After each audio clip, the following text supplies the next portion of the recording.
Hello students, last video में मैंने आपको नया समीकरण के बारे में बताया था। नया समीकरण को इंग्लिश में क्या कहेंगे? Intrinsic equation. ठीक है, तो इंट्रिंसिक इक्वेशन आया क्या था? S is equal to C tan psi. ठीक, आज हम इसी इक्वेशन को लेते हुए आगे बढ़ेंगे और जो इक्वेशन आज हम सॉल्व करने वाले हैं उसका नाम है the Cartesian equation of the common catenary, मतलब सामान्य कैटनरी का कार्तीय समीकरण। ठीक है, चलो S is equal to C tan psi. ठीक, हम tan साइन को क्या लिख सकते हैं? C dy/dx। ऐसा क्यों आया? स्लोप की वजह से आया, जिसको हम आगे पढ़ेंगे। ठीक, कैसे आया मैं बताऊंगी आगे। अब जो इक्वेशन आया S is equal to C dy/dx, इसका हम क्या करेंगे? डिफ्रेंशिएट करेंगे। किसके सापेक्ष? x के सापेक्ष। ठीक है, जब x के सापेक्ष हम इसका डिफ्रेंशिएट करेंगे तो क्या हो जाएगा? ds/dx is equal to d/dx, और आपका जो यहाँ आया उसको लिख दो dy/dx। ठीक है, जो कि c क्या है? कांस्टेंट है, c बाहर निकल जाएगा तो क्या बच जाएगा? c d/dx dy/dx। आप इसको आगे सॉल्व करना चाहोगे तो कर सकते हो, वरना हमको इसी का काम है। ठीक है, तो c क्या हो जाएगा? dy/dx का स्क्वायर। ठीक, किसके बराबर आया? ds/dx के बराबर आया।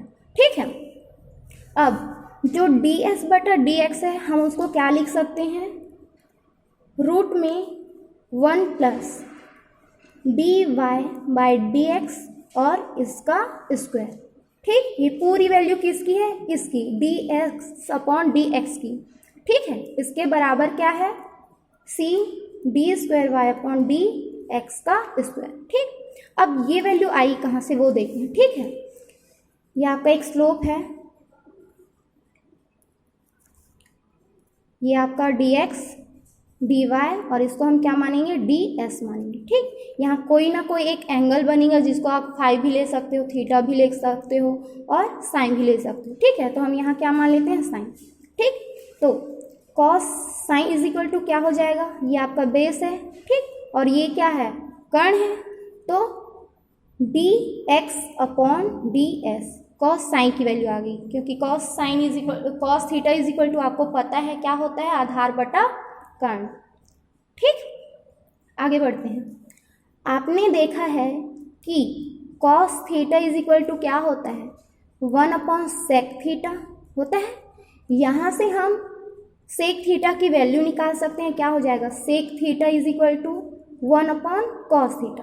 ठीक है, वैसे ही हम इसकी वैल्यू कर सकते हैं। क्या हो जाएगा? Sec sine is equal to 1/cos sine. ठीक, कॉस साइन की जो वैल्यू उसको लिख दो 1/dx/ds, पलट जाएगा ये, तो सेक साइन की वैल्यू क्या आई भाई? ds/dx। ठीक, अब हम इसकी वैल्यू को क्या कर सकते हैं? इसमें स्क्वायर लगा के रूट लगा सकते हैं, तो वापस से हमको यही मिलेगा। ठीक है, तो सेक स्क्वायर साइन और इसका रूट है ना, ये करेंगे तो वापस से हमको यही वैल्यू मिलेगी, बराबर क्या है? ds/dx। ठीक, और सरल समीकरण में 10th में आप बहुत सारे सरल समीकरण पढ़े हो। ठीक, उसमें से एक क्या है? Sec square psi is equal to हम क्या लिख सकते हैं? 1 प्लस tan स्क्वायर साइन। ठीक, इज इक्वल टू यहाँ से क्या आ जाएगा? ds/dx। अब tan square psi is equal to क्या होता है? लंब बटा आधार, है ना, तो उसको लिख सकते हैं हम यहाँ से। लंब आपका यहाँ स्लोप में है dy और आधार क्या है? dx, तो ये क्या हो जाएगा? 1 प्लस dy/dx और इसका स्क्वायर इज इक्वल टू क्या आया? ds/dx। तो देखो ds/dx की वैल्यू यहाँ से क्या आई है? रूट में 1 प्लस dy/dx स्क्वायर। ठीक है, इस वैल्यू को हम यहाँ रखें। अब समझ में आया कि ये आया कहाँ से? ठीक, चलो एक पॉइंट मान लेते हैं क्या, कि ये जो dy/dx है, suppose dy/dx is equal to p। ठीक, एक कांस्टेंट मान लेते हैं क्योंकि हमको इसको इंटीग्रेट करना है। ठीक है, चलो तो यहाँ से क्या हो जाएगा? dy/dx की वैल्यू रख देते हैं, तो ये 1 प्लस p का स्क्वायर इज इक्वल टू क्या हो जाएगा? इसको देखो, ये करने से पहले हम ये किए थे dy by dx, यहाँ dy by dx को क्या लिख सकते हैं, p, ठीक है। तो ये इसी को आप वापस से तोड़ना चाहो तो तोड़ सकते हो, dx और ये आपका dy by dx। तो इस पूरे की जगह में हम क्या लिख सकते हैं, p, ठीक है। तो ये क्या हो जाएगा, c dp अपॉन dx, ठीक है। आगे 1 प्लस p का स्क्वायर। अब हम पक्षांतर कर सकते हैं, ठीक है। तो ये क्या हो जाएगा, dx आपका इधर आ जाएगा और ये आपका नीचे, तो c dp अपॉन में क्या हो जाएगा 1 प्लस p का स्क्वायर और इनका रूट, ठीक है। अब क्या करेंगे, हम इसका इंटीग्रेशन करेंगे, ठीक है। इंटीग्रेट करने पर ये वैल्यू क्या हो जाएगी, देखते हैं आगे क्या होता है। तो इसको क्या करेंगे, इंटीग्रेट करने पे ये dx is equal to integration c dp upon root में 1 प्लस p का स्क्वायर।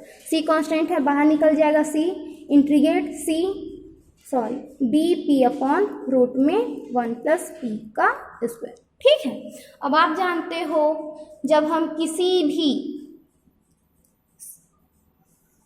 इसका क्या करेंगे, इंटीग्रेट करेंगे, तो आप फिजिक्स में भी पढ़े हो, मैथ्स में भी पढ़े हो, जब ऐसा कुछ आता है तो उसका जब हम समाकलन या फिर इंटीग्रेट करते हैं तो उसकी वैल्यू किस में आती है, साइन हाइपरबोलिक में, ठीक है।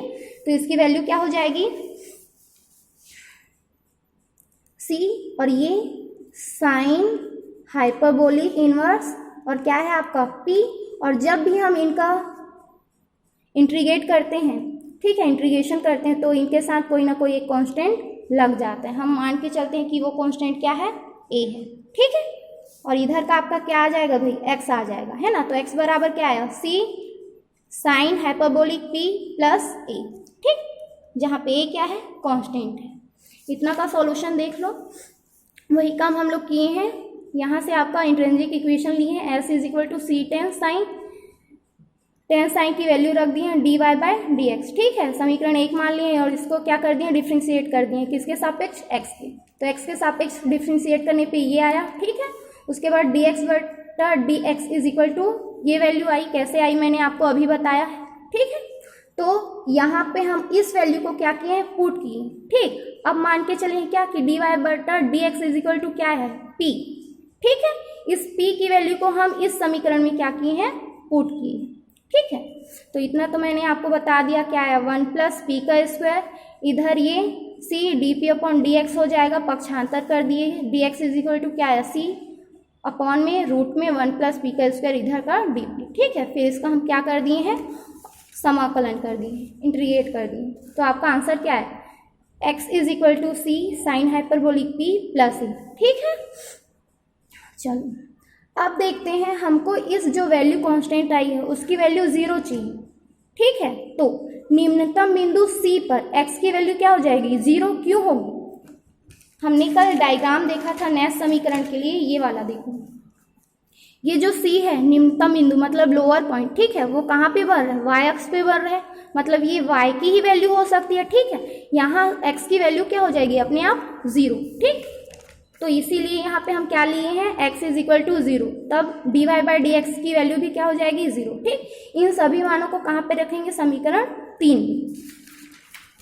चलो आपकी वैल्यू क्या आई थी समाकलन करने के बाद, c sine hyperbolic inverse p plus a, ठीक है। हमने कहा x की वैल्यू क्या है, 0, कहाँ पे, लोअर पॉइंट पे, ठीक है, लोअर पॉइंट c, ठीक। और dy बाई dx भी क्या हो जाएगा, 0। इस पूरी वैल्यू को कहाँ पे रखेंगे, यहाँ पे। अब dy बाई dx ही आपका क्या है, p, पीछे मानी थी ना, ठीक है। तो p की वैल्यू क्या हो जाएगी, 0, ठीक है। अब इस समीकरण में मान रखते हैं तो x की वैल्यू 0 हो गई, यहाँ c साइन हाइपरबोलिक और p की वैल्यू 0, ठीक, प्लस a, है ना।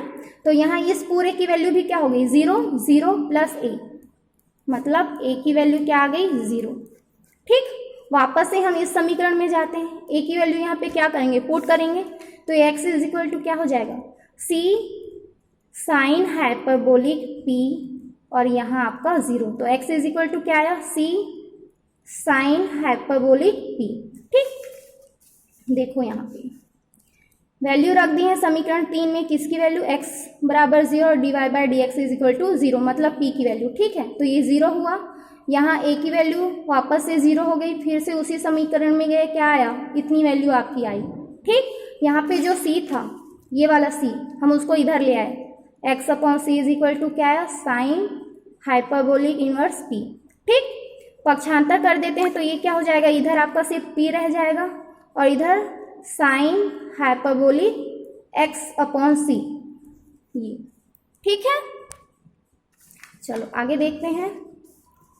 ये sine hyperbolic x upon c is equal to क्या आया, p, और p बराबर हम क्या लिख सकते हैं, d y by d x, आगे मानी थी। ठीक है, फिर इसका क्या करेंगे, इंटीग्रेट कर देंगे, तो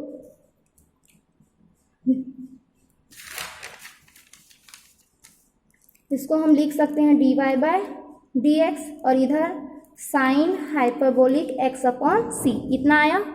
फिर डी एक्स को इधर ले आए, d y is equal to sine hyperbolic x upon c, और ये dx। ठीक है, अब इसका क्या करेंगे, इतने का इंटीग्रेट करेंगे, तो ये dy is equal to sine hyperbolic x upon c और ये dx। ठीक है, जब इतने का हम इंटीग्रेशन करते हैं तो इसकी वैल्यू क्या आएगी, cos hyperbolic x upon c, और इसका भी इंटीग्रेशन हो जाएगा तो ये क्या हो जाएगा, 1 अपॉन सी, और साथ में फिर से एक क्या लग जाएगा, कांस्टेंट लग जाएगा, और इधर आपका क्या आ जाएगा, y। ठीक, तो y बराबर क्या हुआ, c, ये ऊपर चला जाएगा, cos hyperbolic x upon c plus b। अब फिर से क्या करेंगे, ये जो b आया है आपका उसको 0 मानेंगे। ठीक है, चलो देखो, इतना काम हमने कर लिया है,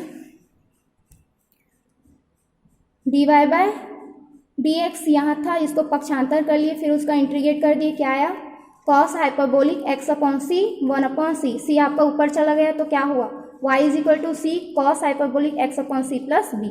ठीक, अब हमको क्या चाहिए, b की वैल्यू 0 चाहिए, है ना, या फिर b की वैल्यू ही चाहिए, तो क्या करेंगे, 8.0।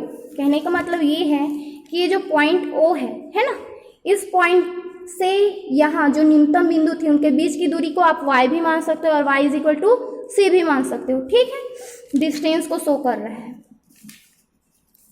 तो ये क्या हो गया,